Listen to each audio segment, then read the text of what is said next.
Assalamualaikum warahmatullahi wabarakatuh. Waalaikumsalam warahmatullahi wabarakatuh.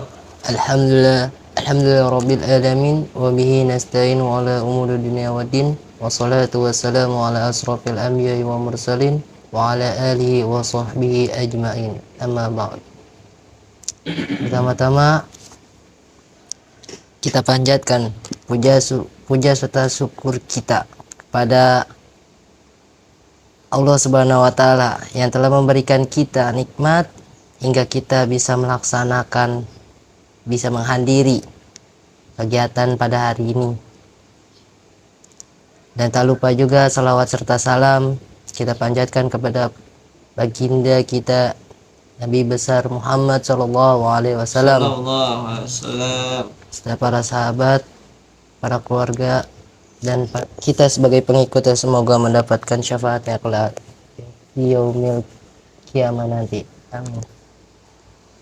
Di sini saya akan menjelaskan tentang apa itu kurban. Jadi asal mula awal terjadinya kurban disyaratkan diturunkan sebagai kewajiban kita sebagai umat Islam untuk melaksanakan kurban pada saat Nabi Ibrahim diutus oleh Allah Subhanahu wa Ta'ala untuk menyembelih putra beliau, putra yang dimana anak satu-satunya dan anak yang dulunya sangat ditunggu-tunggu dengan kelahirannya itu, dimana Nabi Ibrahim dengan rasa berat menyembelih anak semata wayangnya itu. Nabi Ibrahim pun melaksanakan kurban menyembelih putranya karena itu adalah utusan dari Allah. Adapun syarat dan ketentuan sebagaimana yang halal untuk disembelih. Yang pertama, binatang yang dari darat. Ketentuan berkurban di sini yang dianjurkan untuk dilaksanakannya sembelih kurban yaitu terdiri dari kerbau, sapi, kambing, unta. Sebagaimana yang disabdakan, yang difirmankan oleh Allah Subhanahu wa Ta'ala dalam surat Al-Maidah ayat 1 yang berbunyi, "Uhillat lakum bahimatul an'am." Dihalalkan bagimu binatang ternak.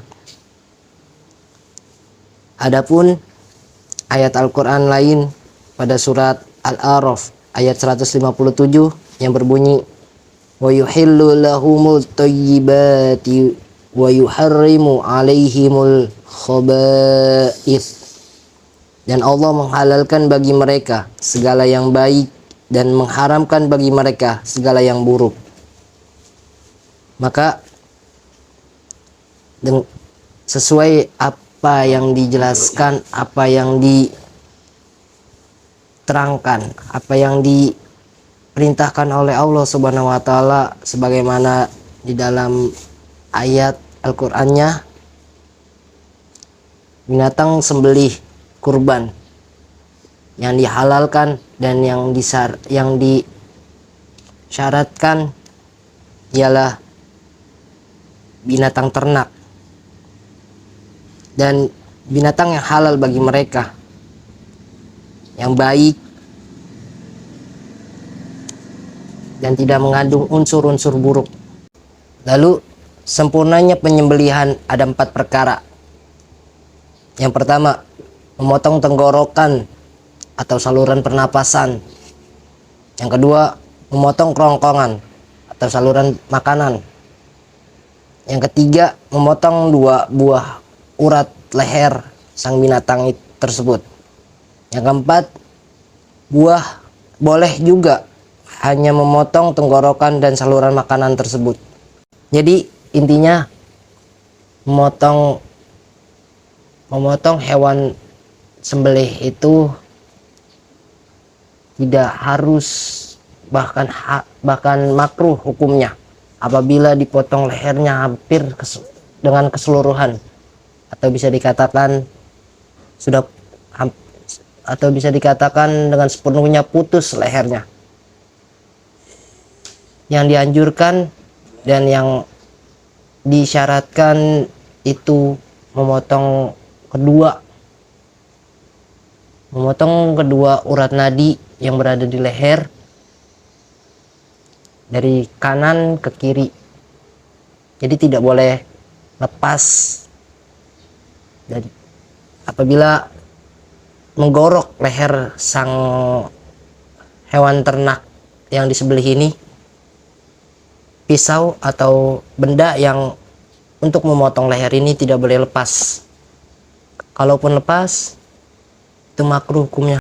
Ulangkan kembali potongan tersebut, maka hewan tersebut jatuhnya menjadi haram untuk dimakan. Lalu selanjutnya syarat untuk menyembelih hewan kurban yang sebelumnya dikatakan hewan ternak yang terdiri dari sapi, kerbau, kambing, unta. Selanjutnya ada barang untuk memotong atau senjata. Senjata tersebut itu harus tajam, tidak boleh tumpul. Kalau tumpul nanti jatuhnya menyiksa hewan kurban tersebut. Jadi senjata atau alat untuk memotong hewan kurban ini harus tajam, tidak boleh tumpul. Kalau tumpul akan mendapatkan siksaan si hewan kurban ini, dan matinya pun tidak secara segera. Senjata apapun boleh dipakai yang bisa melukai atau bisa memotong kedua urat nadi yang ada di leher ini, kedua saluran yang ada di leher ini.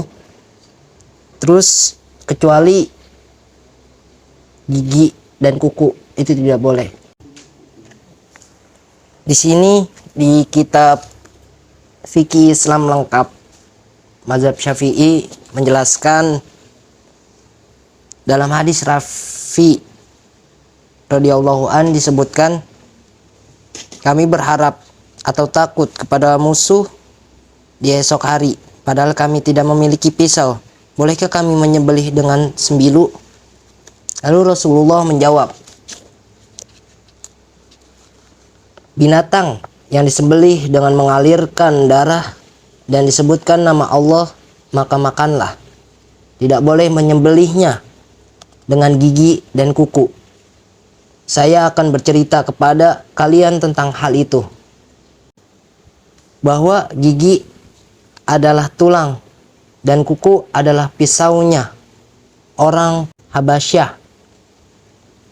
Maka di sini jelas tidak boleh menyembelih dengan menggunakan gigi atau kuku, karena itu sudah dipakai adat-adat oleh orang-orang Nasrani dan orang-orang Yahudi dahulu. Jadi hewan kurban itu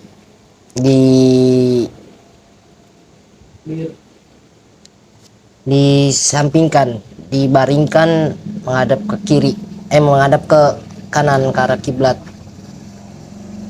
Posisi hewan kurban itu harus menghadap kanan ke arah kiblat. Lalu kaki hewan kurban itu dipegang, dilus-lus terlebih dahulu baru digorok. Jika ketentuan dan syarat yang sudah tadi dijelaskan tidak dapat dipenuhi, maka jelas hewan sembelih ini akan menjadi bangkai kalau tidak dipenuhi syarat dan rukun tersebut. Adapun simbol Nabi Ibrahim yang menyembelih anaknya sendiri, yaitu Nabi Ismail, sebagai diibaratkan sebagai Nabi Ismail itu adalah jabatan kita, sebagai ego kita, sebagai emosional kita di dunia ini. Jadi Nabi Ibrahim bukan menyembelih anaknya. Sebenarnya bukan menyembelih anaknya, tapi Allah menyuruh Nabi Ibrahim membunuh semua nafsu, ego, emosional, jabatan, atau hal-hal lainnya, hal-hal buruk yang mengganggu ibadah kita kepada Allah. Nabi Ibrahim disuruh sembelih, suruh menghancurkan, membunuh. Maka pada saat Nabi Ibrahim menyembelih Nabi Ismail, anaknya, seketika berubah wujud Nabi Ismail itu menjadi kambing, seekor domba, di mana Nabi Ismail itu menjadi digantikan sebagai domba, dan Nabi Ismail berada di belakang Nabi Ibrahim. Cukup sekian dari saya, kurang lebihnya mohon maaf. Allahumma muwafiq ila aqwamit thoriq. Wassalamualaikum warahmatullahi wabarakatuh. Waalaikumsalam warahmatullahi wabarakatuh.